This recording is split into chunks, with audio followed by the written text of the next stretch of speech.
Welcome student. আমি তোমাদের প্রথম যে ক্লাসটা নিয়েছিলাম গতদিন, সেটা হচ্ছে প্রবাবিলিটির উপরে ছিল। সেই প্রবাবিলিটির উপরে তোমাদের ফার্স্ট যে পার্ট ওয়ান, সেই পার্ট ওয়ানটা গত ক্লাসে হয়ে গিয়েছে। আজ তোমাদের যেটা পার্ট টুতে আছে, সেই পার্ট টুতে তোমাদের যেটা আছে সেটা মেন হচ্ছে তোমার বেইজের উপপাদ্য। এই বেইজের উপপাদ্যটাই আমাদের হচ্ছে সব থেকে পার্ট টুতে গুরুত্বপূর্ণ একটা সূত্র। তো আজ আমরা মূলত এই সূত্রটা কিভাবে আসছে বা এই সূত্রটার সাহায্যে কি ধরনের অঙ্ক আমরা করতে পারবো, সেটা হচ্ছে আমাদের আজকে জানার বিষয় এই ভিডিওতে। তো এই বেইজের উপপাদ্য যেটা আছে আমাদের, সেটা আসার আগে আমি তোমাদেরকে আরও একটা বিষয় তার পূর্বে আমি তোমাকে জানাতে চাইছি, সেটা হচ্ছে টোটাল প্রবাবিলিটি, বা যেটাকে আমরা বলছি পূর্ণ সম্ভাবনার সূত্র। ঠিক আছে, কি বলছে এটা? পূর্ণ সম্ভাবনার সূত্র।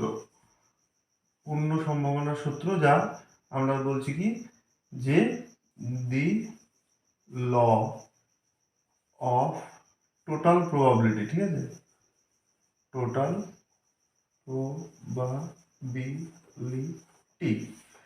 এই জিনিসটা আমাদের আগে জানতে হবে যে পূর্ণ সম্ভাবনা সূত্র বা টোটাল প্রবাবিলিটি বলতে কি বলতে চাইছেন।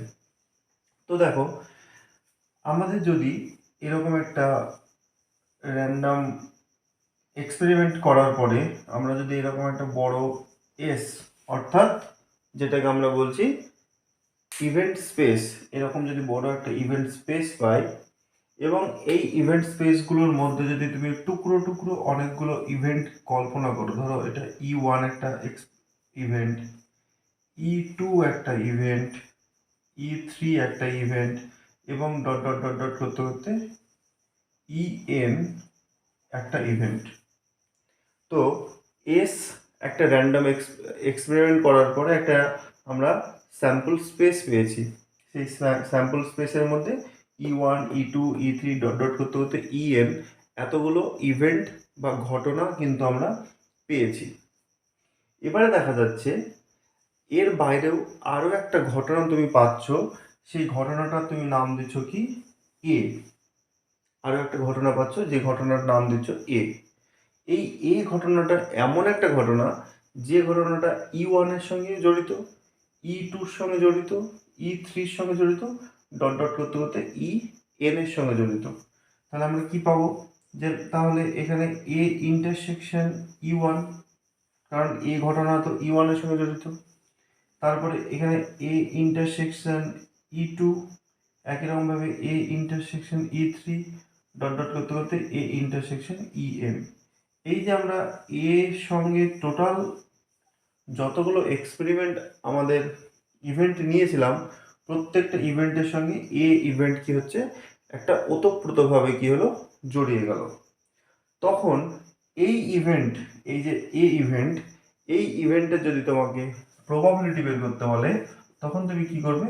পি এ, তখন তুমি কি করো?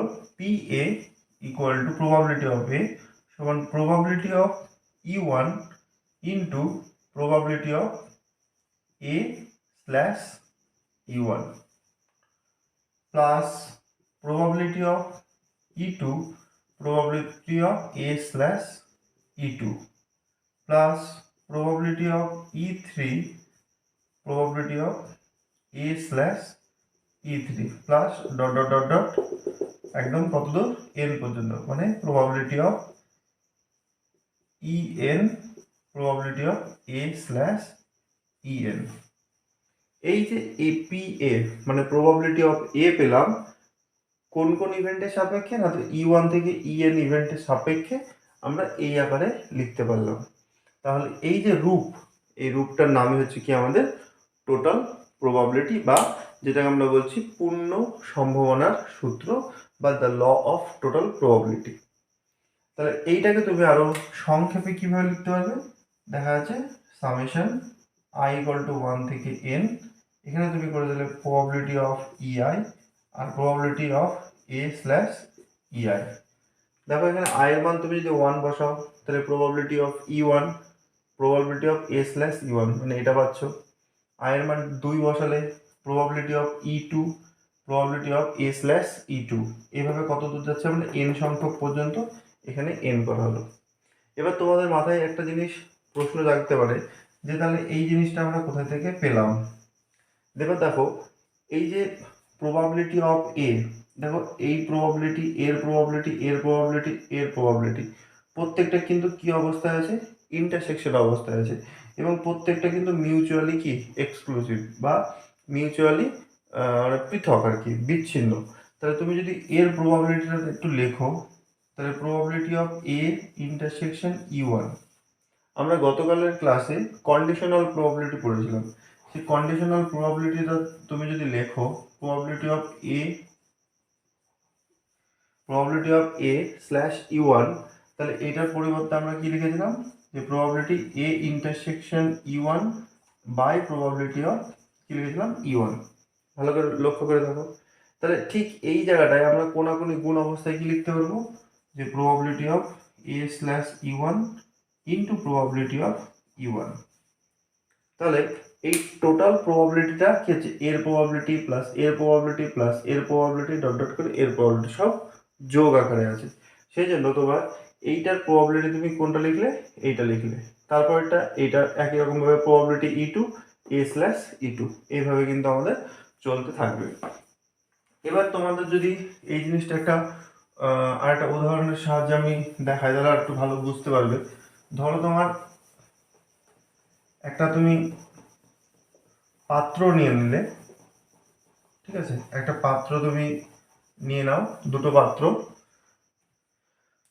ধরো এরকম একটা পাত্র নিলে আর এরকম একটা পাত্র নিলে, ভালো করে বোঝার চেষ্টা করো, তাহলে তুমি এই সূত্রটা কিন্তু বুঝতে পারবে।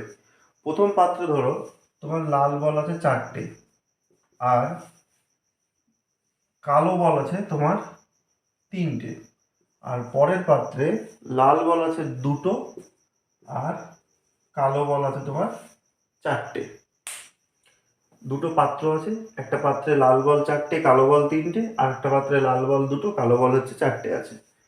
তোমাকে বললো যে তুমি এর মধ্যে থেকে, এই দুটো পাত্র থেকে একটা বল তুলবে, সেই বলটা তোমার কি হবে, লাল হবে, তার প্রবাবিলিটি বের করো। তাহলে প্রথম কথা হচ্ছে তোমার এই পাত্রটা নিবে না এই পাত্রটা নিবে, তখন এটা কিন্তু কনফিউশন, কারণ এখানেও লাল বল আছে এখানেও লাল বল আছে। সেই জন্য তোমার এই জায়গাটায় কি আসবে, অবজেক্ট ওয়ান অবজেক্ট টু, অর্থাৎ ইভেন্ট ওয়ান ইভেন্ট টু। তাহলে তোমাকে কিন্তু এই পাত্রটাকে ই ওয়ান আর এই পাত্রটাকে ই টু মনে মনে ভেবে নিতে হবে।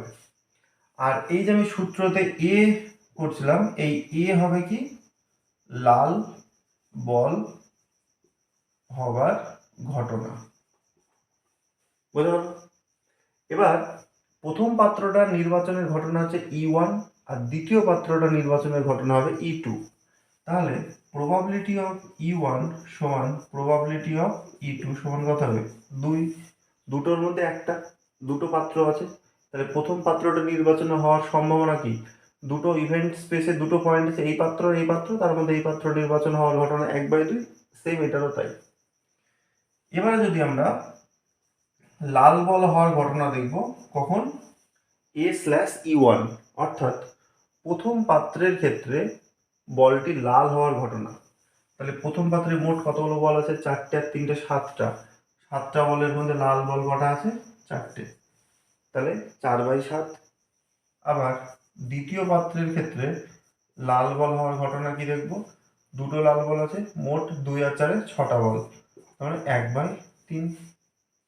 তাহলে দুটো পাত্র থেকে লাল বল পাওয়ার ঘটনা টোটাল প্রবাবিলিটি সূত্র যদি ফেলে দাও পি এ, তাহলে কি করবো, probability of e one probability of A slash e one plus probability of e two probability of A slash e two.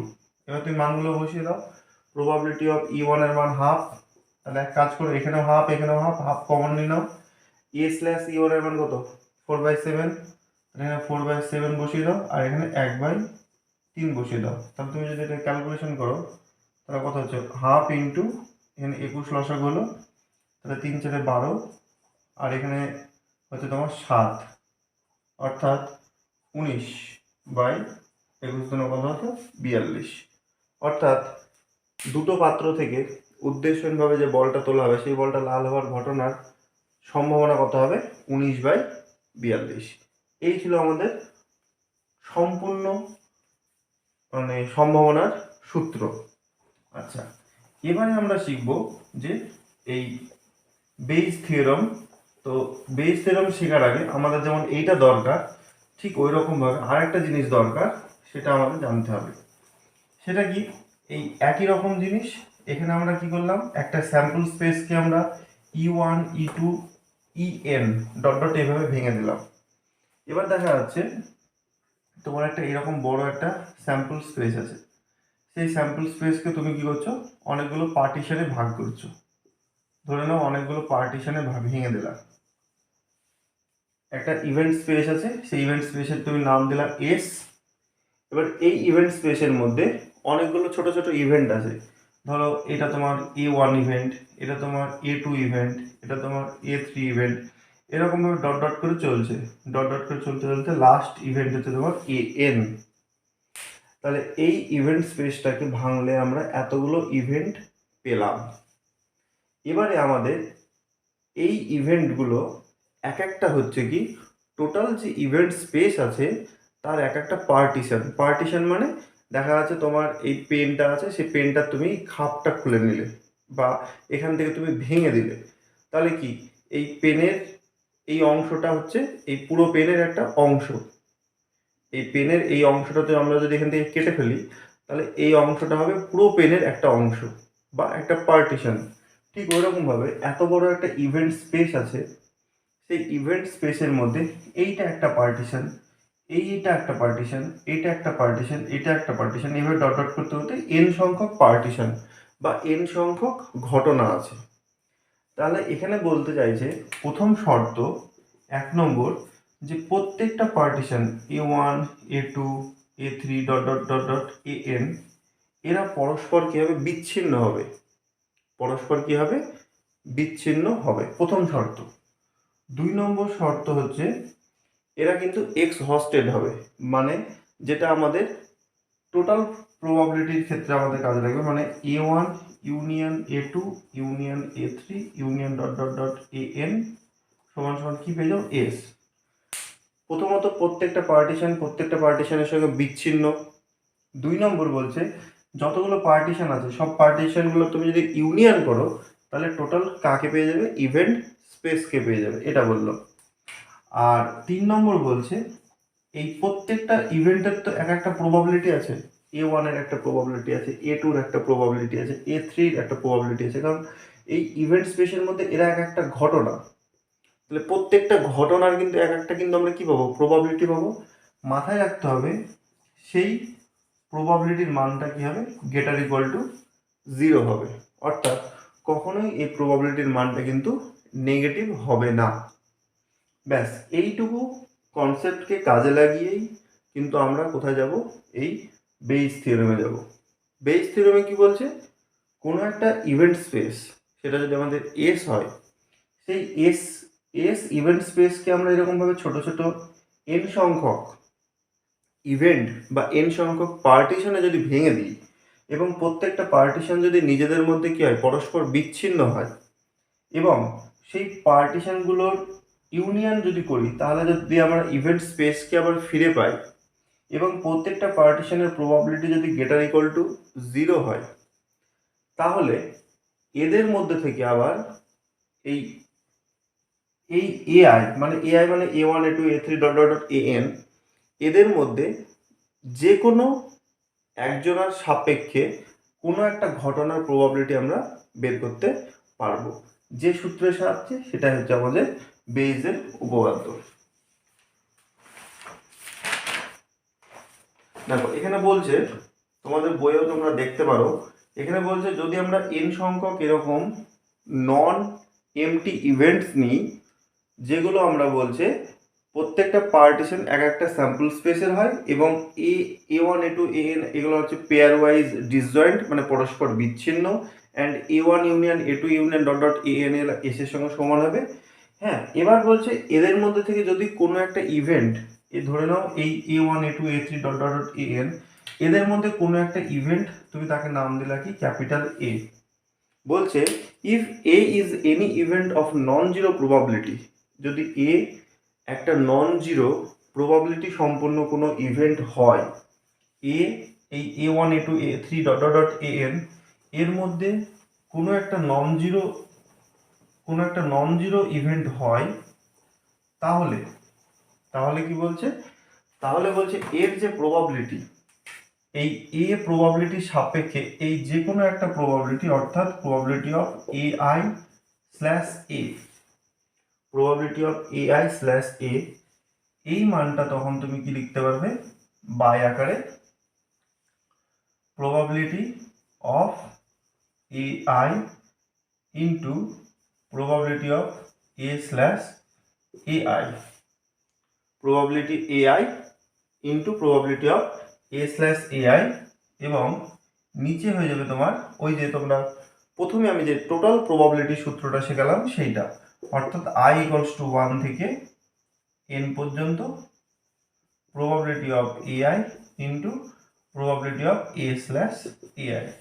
এবার এখানে আমরা প্রথম যে টোটাল প্রবাবিলিটি শিখলাম, প্রথম আজকের ভিডিওতে যে শুরুটা দেখালাম, সেখানে আমরা E1 E2 E3 dot dot dot EN নিয়েছিলাম, আর এখানে ইভেন্টগুলো আছে A1 A2 A3 dot dot dot AN, আর ইভেন্ট কিন্তু সেই এটাই আছে।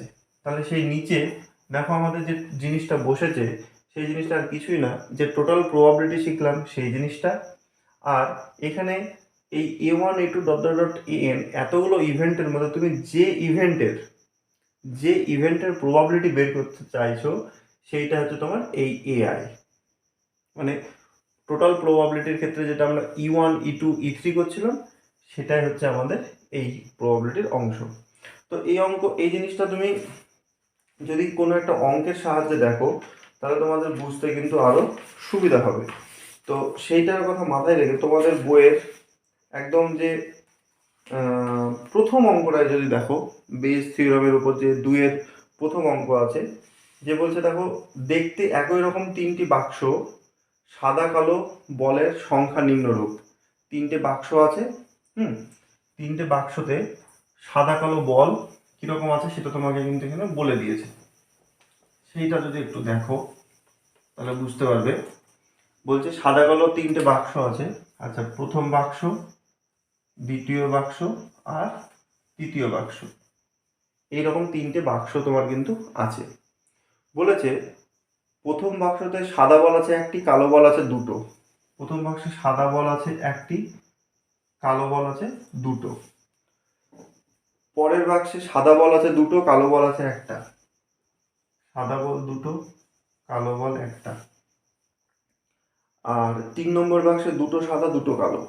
এখানে 3 নম্বর বাক্সে দুটো সাদা আর দুটো কালো।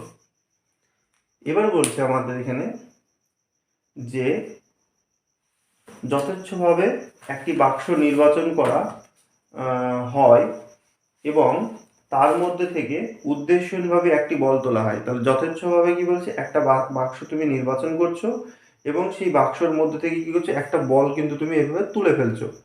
এবার এখানে বলেই দিচ্ছে দেখো উত্তোলিত বলটি দেখা যায় সাদা। দেখো এখানে কিন্তু তোমাকে একজনের প্রবাবিলিটি সবসময় বলা থাকবে, সেটা কি বলতো, এই যে এই এটা কিন্তু তোমার বলা থাকবে। তাহলে এখানে তোমার এখানে বলা নাই কি, এটা E1 ইভেন্ট, এটা E2 ইভেন্ট, এটা E3 ইভেন্ট। এই যে আমরা A1 A2 A3 নিলাম, বা তুমি মনে মনে A1 A2 A3 ভাবতে পারো এই সূত্র সুবিধার জন্য। এটা তুমি A1 ভাবতে পারো, এটা তোমার A2 ইভেন্ট ভাবতে পারো, আর এটা তুমি A3 ইভেন্ট ভাবতে পারো। তাহলে আমাদের আগের ছবি যদি দেখি, আগের ছবি এই যে S ছিল, সেই S তোমার এখানে তিনটে ভাগ হচ্ছে, এরকম ভাবে দেখা যাচ্ছে তিনটে ভাগ হচ্ছে। একটা তোমার হচ্ছে A1, আর এটা দেখা যাচ্ছে A2, আর এটা হচ্ছে তোমার A3। A1 A2 A3, এই যে A1 A2 A3, বুঝে গেল?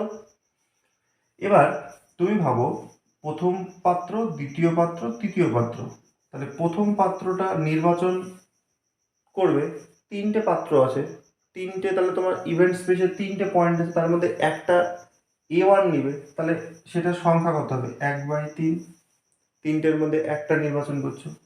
তুমি যদি প্রবাবিলিটি A2 নির্বাচন করো তাহলে কি করবে? 1/3। আর A3 যদি করো সেটাও কত হবে? 1/3। কারণ তিনটে পাত্রের মধ্যে তুমি A1 নির্বাচন করবা 1/3, এটাও 1/3, এটাও 1/3। 2 নম্বর কাজ হবে, আমাদের বলেছে এই যে এটাকে বলা আছে, এই এ ইভেন্ট আমাদের ওখানে বলে দিয়েছে কি, যে বলটা আমরা তুলছি সেই বলটা কি হবে? সাদা হবে। তাহলে আমরা ধরে নেব যে ধরি এ ইভেন্ট হলো কি সাদা বল।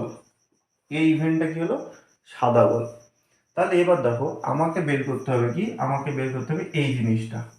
তাহলে প্রবাবিলিটি অফ এ স্ল্যাশ কি করতে হবে? A1। অর্থাৎ প্রবাবিলিটি অফ A/A1 মানে এই যে প্রথম পাত্র থেকে যে বলটা তুলবো সেই বলটা কি হতে হবে? সাদা হওয়ার ঘটনাটা বের করতে হবে, সম্ভাবনা। তাহলে প্রথম পাত্রে মোট কতগুলো বল আছে? একটা, দুটো, তিনটে। তাহলে ইভেন্ট স্পেসে তুমি তিনটে বসিয়ে দিলে গতকালের ভিডিও NS। আর উপরে বসাবে অনুকূল, সাদা হওয়ার ঘটনার অনুকূল। সাদা বল কটা আছে? একটা। তাহলে কত হলো? 1/3।